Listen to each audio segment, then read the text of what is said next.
یہ مہنگی مہنگی شادیاں کرنے والوں، کبھی آپ نے غور کیا ہے جب آپ میرج ہوم سے مہنگی شادیاں کرتے ہو اور یہ مہنگے مہنگے جہیزوں کی فہرست بناتے ہو، ان کی لائن لگاتے ہو، اور یہ جب وہ میرج ہوم کو سجاتے ہو، اس میں کچھ غریب لڑکے اور لڑکیاں بھی آتے ہوں گے کھانا کھانے کے لیے.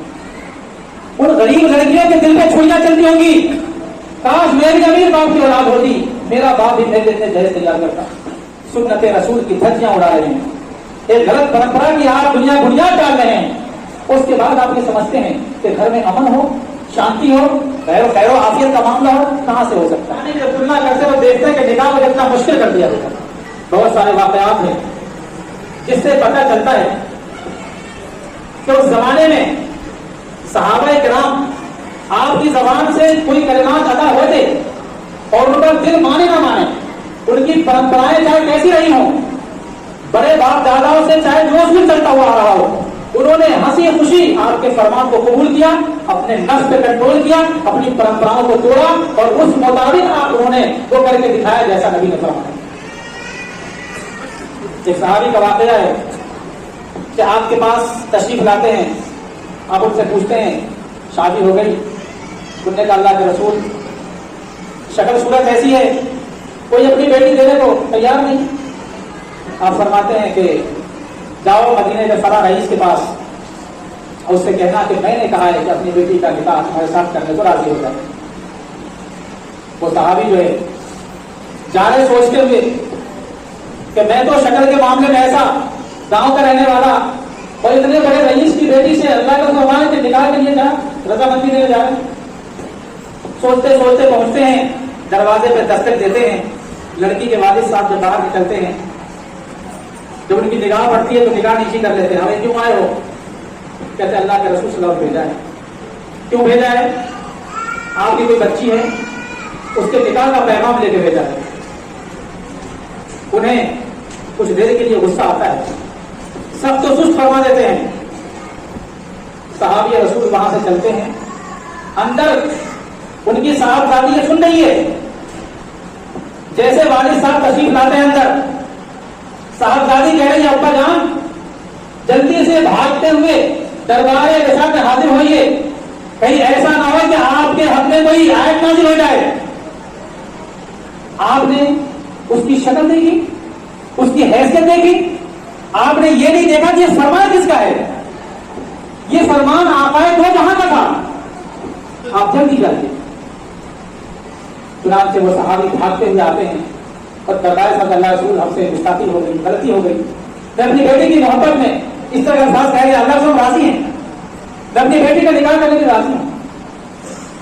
یہ واقعہ سمجھ یہ ہے اللہ کے رسول کے فرمان پر عمل کرنے کے لیے صحابہ کرام کیسے تیار رہتے تھے. دل گواہی دے نہ دے، چاہے برسوں کی پرمپرا دل میں گھسی پڑی ہو، مگر اللہ کے رسول کے سامنے بالکل لبیک یا رسول اللہ سب چیز کا حاضر ہو. اسی رسول کے ماننے والے ہم بھی ہیں، اسے کلمہ پڑھنے والے اور کلمے کے آخری جز میں یہ دعویٰ کرنے والے کہ محمد رسول اللہ، کہ محمد صلی اللہ کے رسول ہیں. مطلب یہ کہ جو ضابطۂ حیات زندگی گزارنے کا جو طریقہ اللہ کے رسول لے کر کے آئے ہیں، ہر کلمہ پڑھنے والا یہ وعدہ کرتا ہے کہ میں اسی کے مطابق نہیں گزاروں گا. یہ کلمے کا دوسرا جز. لیکن ہم دیکھ رہے ہیں کہ ہمارے قول اور فعل میں کتنا تضاد آ گیا ہے.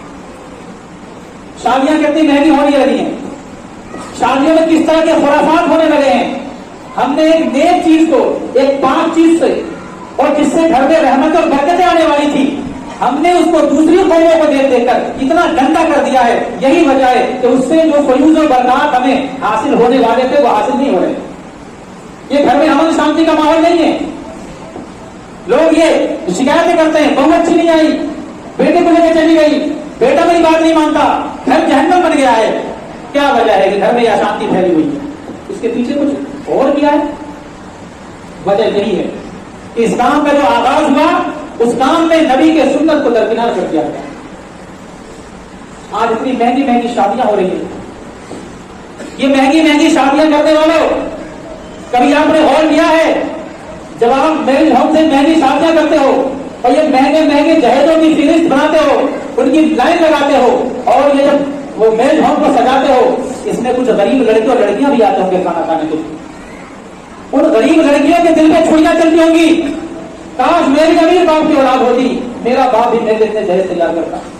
اور جو لڑکے آپ کی بارات میں آتے ہیں وہ لڑکے یہ ارمان پیدا کرتے ہیں اپنے اندر کہ میں اس سے بڑھیا گھر ڈھونڈوں گا، میں اس سے اچھی شادی کروں گا، ایسی لڑکی پسند کروں گا جو اس سے زیادہ جہیز دے ہمیں، بس زیادہ بہتر شادی کرے. سنت رسول کی دھجیاں اڑا رہے ہیں، ایک غلط پرمپرا کی آپ دنیا بنیاد ڈال رہے ہیں. اس کے بعد آپ یہ سمجھتے ہیں کہ گھر میں امن ہو، شانتی ہو، خیر و عافیت کا معاملہ ہو. کہاں سے ہو سکتا ہے؟ یہ اپٹنا لگانے کی رسم، یہ گھوڑی چڑھنے کی رسم، یہ تیل کی رسم، یہ بھاگ کی رسم کہاں سے آئی؟ ہم جب غور کرتے تو معلوم ہوتا ہے کہ ہم جس ملک میں رہتے ہیں اس ملک میں دوسری قومیں بھی ہیں اور ہم برسوں سے ان قوموں کے ساتھ رہتے رہتے ہم نے بہت سی چیزیں دوسری قوموں کی اپنا لی اور چونکہ یہ ایک ایسی پرمپرا بن گئی کہ لوگوں نے اسے دین کا حصہ سمجھ لیا. اسلام میں شادیاں ہوتی تھی مسجد کے اندر، کسی نماز کے بعد لڑکے لڑکی کے والدین گواہ اور وکیل حاضر ہوتے تھے، اجازت دے کر آتے تھے، اللہ کے رسول کسی نماز سے فارغ ہوتے تھے اور وہاں پہ خطبہ پڑھ کے اور نکاح کرا دیا کرتے تھے اور وہ کھجور یا چھوارے مار دیا کرتے تھے. اور کوئی بارات کا سسٹم نہیں تھا. لڑکی والے بھی اپنے حیثیت کے مطابق، لڑکے والے میں ڈیمانڈ نہیں ہوتی تھی، جو اس کے پاس ہوتا تھا، سونے کے لیے بستر ہو، کوئی چکی ہو، کوئی برتن ہو، جو کچھ ہوتا تھا وہ اپنی بیٹی کو اپنے حیثیت دے دیا کرتے تھے. یہ نکاح کا دستور رہا ہے. اس ملک میں ہم نے دوسری قوموں کو دیکھا، اپٹنا کی رسم چل رہی ہے، گھوڑی پہ چڑھنے کی رسم چل رہی ہے، بینڈ باجا بج رہا ہے. ہم نے دوسری قوموں کا طریقہ اپنایا ہے. یہ سہرا باندھنے کا طریقہ، یہ سر کو ڈھانک کر کے جانے کا طریقہ، یہ کہاں سے آیا؟ اسلام سے اس کا کوئی تعلق نہیں ہے. ہم نے دوسری قوموں کو دیکھ دیکھ کر اسے اپنا لیا اور چونکہ برسوں سے یہ باتیں ہوتی آ رہی ہیں اس لیے آج کے سماج میں جب یہ بات کہی جا رہی ہے تو وہ کیا جواب دیتے ہیں کہ کہاں سے نئی نئی باتیں لیا بھائی؟ کیا پہلے اسلام نہیں تھا؟ کیا پہلے مولوی ملا نہیں تھے؟ اگر یہ صحرا باندھنا غلط تھا، اگر یہ گھوڑی چڑھنا غلط تھا، اگر وہ پٹنا مہندی غلط تھا تو کیا پہلے مولانا نہیں تھے؟ بھائی مولانا پہلے بھی تھے، سمجھاتے پہلے بھی تھے. یہ وہی جواب ہے کہ اللہ کے رسول نے جب مکے والوں سے کہا کہ تمہارا معبود صرف اللہ ہے، اسی کی عبادت کرو، ان لوگوں نے یہی جواب دیا تھا. ہم برسوں سے جسے پوچھتے آ رہے ہیں اب وہ معبود ہی نہیں رہے. عجیب بات کر رہے ہیں آپ. چونکہ ان کے اندر بتوں کی محبت گھٹی گھٹی میں پڑی تھی. تو جواب جو قریش کا ہوا کرتا تھا، مکے والوں کا ہوا کرتا تھا، آج کے جاہل لوگ بھی جب اسے کہا جاتا ہے کہ آپ کا یہ طریقہ اسلام سے الگ ہے تو یہی کہتے ہیں. کون سے اسلام کی بات کر رہا صاحب؟ اگر غلط ہوتا تو میرے باپ دادا غلط کیوں کرتے؟ قرآن کہتا ہے ادخلوا فی السلم کافہ، اسلام میں مکمل داخل ہو جاؤ، دو کشتی پہ پاؤں نہیں رکھا جائے گا. کوئی یہ چاہتا ہے کہ میں تھوڑا اسلام پہ عمل کر لوں اور اپنے باپ دادا کی رسم بھی نبھا لوں، ایسا یہ ملاوٹی اسلام اللہ کو پسند نہیں ہے. اللہ کو خالص اسلام پسند ہے. جب آپ نے یہ دعویٰ کیا ہے کہ میں خدا کے سوا کسی کی بندگی نہیں کروں گا، آپ نے کلمہ پڑھا لا الہ الا اللہ. اب اس کا مطلب یہ کہ اللہ کے حکم کو ہر حال میں ماننا ہے. آپ نے کلمہ پڑھا محمد رسول اللہ، تو جو طریقہ نبی نے بتایا ہے اس طریقے پر عمل کرنا ہے. اور آپ کو اپنے پرمپرا کو چھوڑنا پڑے گا، اپنے باپ دادا کی جاہلانہ رسموں کو توڑنا پڑے گا.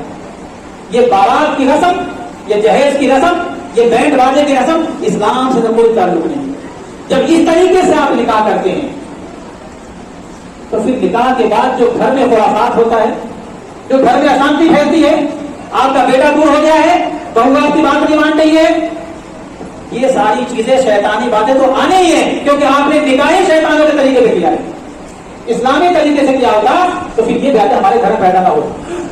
لڑکے لڑکیوں کے انتخاب میں ہمیں نوکری والا چاہیے، ہمیں حسن والی لڑکی چاہیے. کوئی یہ نہیں کہتا کہ ہمیں حسن سیرت چاہیے، ہمیں متقی دیندار چاہیے، ہمیں پرہیزگار چاہیے. اللہ کے رسول نے کہا کہ جب اپنے اولاد کی نگاہ کرو، لڑکے لڑکی کا انتخاب کرو تو متقی پرہیزگار کو چنو.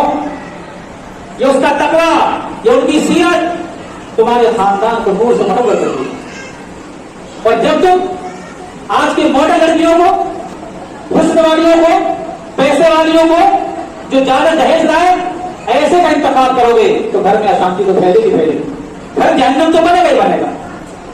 اللہ کے رسول کی سنت کو زندہ کرنا. یہ جو ہندوانہ رسم، جو جاہلانہ رسم جو چل رہی ہیں، یہ بارات کا سسٹم، یہ جہیز، ان چیزوں کو لگام لگانے کی ضرورت ہے. آج اللہ تعالیٰ نے ہم پر سے اپنے رحم کا ہاتھ اٹھا لیا ہے تو اس کے پیچھے بہت بڑی وجہ یہ ہے کہ ہم سب اسلام سے کوسوں دور ہو گئے، ورنہ تو فرمان رسول ہے من کان للہ کان اللہ لہ، جو اللہ کا ہو جاتا ہے اللہ اس کا ہو جاتا ہے. ہم اللہ کے نہیں ہوئے اس سے اللہ ہمارا نہیں ہے. زبان سے ہم صرف دعوے کرتے کہ اللہ والے، باقی زندگی میں ہمارے کوئی مقصد نہیں رہ گیا ہے، ہماری کوئی زندگی میں اسلامی طریقے سے کچھ نہیں ہو رہا ہے. آج اللہ کا کرم ہے، ایک ایسی نکاح میں ہم لوگ موجود ہیں جو شریعت کے مطابق بغیر بارات، بغیر جہیز، بغیر پرمپرا، بغیر جاہلانہ رسم کے اس نکاح کی ادائیگی ہوگی. اگر اس گاؤں میں یہ پہلا نکاح ہے تو آج ہم سب یہ وعدہ کریں، اللہ کے گھر میں بیٹھ کر اپنے نفس سے کنٹرول کر کے یہ وعدہ کریں کہ ہم بھی اپنے بچوں کا نکاح شریعت محمدی کے مطابق کریں انشاءاللہ. بند کرو یہ سسٹم. ہاں کیا دیں اپنی بیٹیوں کو؟ آج جو دینے کی بات کہی گئی ہے شریعت میں اس سے کوسوں دور ہیں. وہ ہے ورثہ، وہ ہے وراثت. اپنے بچیوں کو وراثت میں حصہ دو. ہم یہ سمجھتے ہیں کہ 1 لاکھ 2 لاکھ کا جہیز کر دیا، شادی میں 10 لاکھ خرچ کر دیے، بیٹی کا حصہ دے دیا. بھائی بھی یہ سمجھتے ہیں، لڑکی کے بھائی بھی یہ کہتے ہیں بھائی تمہارا حصہ کیا ہے؟ 10 لاکھ کی شادی کرتی، 20 لاکھ کی شادی کرتی، کیا بتا؟ سراسر قرآن و حدیث کے خلاف ہے یہ کام. والدین باپ کی وراثت میں بیٹی کا حصہ ہے. فللذکر مثل حظ الانثیین، مرد کے مقابلے میں بیٹی کو آدھا ملے گا. اب یہ سوال پیدا ہوتا ہے آدھا کیسے؟ کوئی اسٹارٹ کر دے یا تو بھید بھاؤ کرتے صاحب، بیٹا کو پورا بیٹی کو آدھا. نہیں، بیٹی کو ہی پورا مل رہا ہے. بیٹے کا حصہ تو صرف باپ کے ورثے میں ہے، مگر بیٹی کا حصہ 2 خاندانوں میں ہے. آدھا وہ باپ کے یہاں پالے گی اور آدھا وہ شوہر کے یہاں پالے گی. کمی کہاں رہی؟ اس کو 2 جگہ سے مل رہا ہے، لہذا کمی بیشی کہیں نہیں کی گئی ہے، سب کو برابر حصہ دیا جا رہا ہے. آج یہاں بہت سے نوجوان بیٹھے، خدا کے واسطے اپنی زندگی میں تبدیلی لائیں. شادی بیاہ میں یہ ڈھول ڈھولے، یہ پٹنا، یہ مہندی، یہ گھوڑی کرنا، یہ بینڈ باجا، خدا کے واسطے اس کو بند کر دو. دوسری قوموں نے بند کر دیا. ہمارے یہاں حکم ہے، دوسری قوموں نے بند کر دیا. اس میں کتنا انقلاب آ رہا ہے، کتنی جاگتی پیدا ہو رہی ہے، بیداری آ رہی ہے. افسوس امت محمدیہ دوسری قوم بند کر رہی ہے اور ہم اس فتنے کو بڑھاتے جا رہے ہیں. اللہ کی پناہ، اتنی مہنگی مہنگی شادیاں ہو رہی ہے کہ آنے والے سمے میں غریب بچیوں کو زندہ دفن کر دیتے. پھر سے وہی زمانہ آ جائے گا جب لوگ اپنے بچوں کو زندہ دفن کر دیا کرتے ہیں، کیونکہ لوگوں کے پاس پیسہ نہیں ہوگا. وہ کہاں سے اتنی مہنگی شادی کریں گے؟ ایک مہنگی پرمپرا چل رہی ہے، اس پرمپرا پہ لگام لگاؤ.